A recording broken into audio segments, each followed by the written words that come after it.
The stop-loss market is hardening. Carriers absorbed the hit for years, but they're done.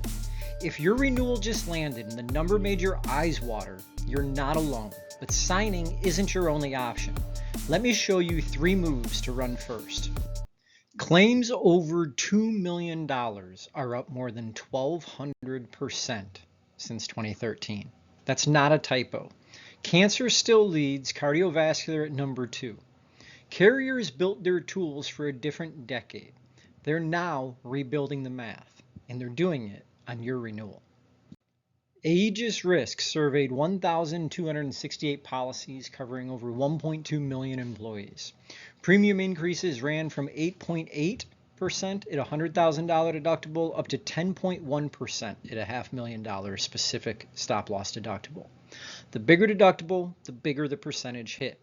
That's the carrier telling you where the catastrophic risk now lives. Almost half the plans in the survey paid a claim over $1 million in the last 2 years. That's why the renewal letter looks the way it does. The frequency of catastrophic claims is no longer rare. It's the new baseline. When your renewal shows up, don't just sign it. The carriers want your premium. They'll take it in whatever terms you'll accept. If you have more negotiating room than you think, it's really that simple, especially if you have a clean claims history.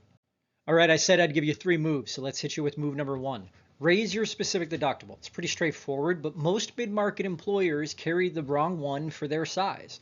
They're paying for protection either that they probably won't use or that they're overusing. They're overpaying premium for dollars they don't need to insure. Mercer's national survey shows the medians. For 200 to 500 employees, 125,000 should be your spec in general. For 500 to 1,000 employees, about 195,000 median. If your deductible is below those, you may be insuring a ghost. Pull your last few years worth of claims, test them against a higher deductible. Did you never breach 125,000? You're funding a layer the carrier rarely has to touch. All right, move number 2. Join a captive.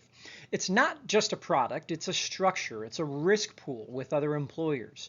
You're going to share in the underwriting profit or loss, but you're essentially buying reinsurance at one level, insuring the next level with the captive before you're actually exposed to additional premium dollars from a stop-loss carrier. The key to picking a captive is choosing the right risk pool. You want forward-thinking employers that are willing to grab their risk and actually actively manage it, at least as well, if not better, than you're going to manage your own risk.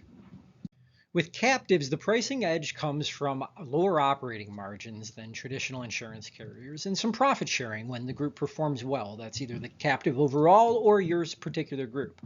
The trade-off is complexity and commitment. You can't just exit a captive after one bad year and hope to get away with the skin on your back.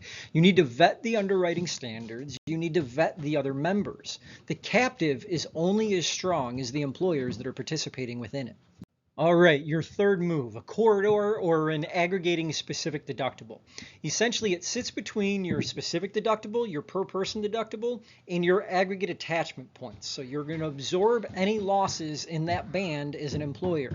The carrier is going to take less frequency risk, so your premium drops pretty significantly. Just be aware when you look at an aggregating specific deductible or a corridor that a hardening market hits you with a double whammy. You're going to get rate increases plus upward valuation adjustments that widen your corridor more than you expected. Done right, it's going to lower your premium.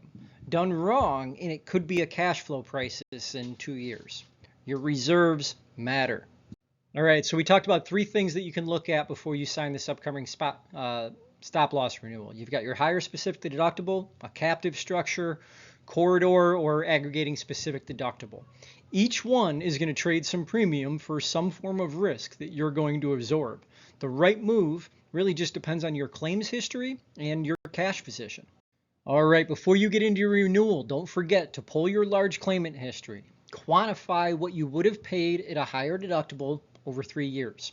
Model an aggregating specific deductible or a corridor, and talk to a captive administrator before your renewal date.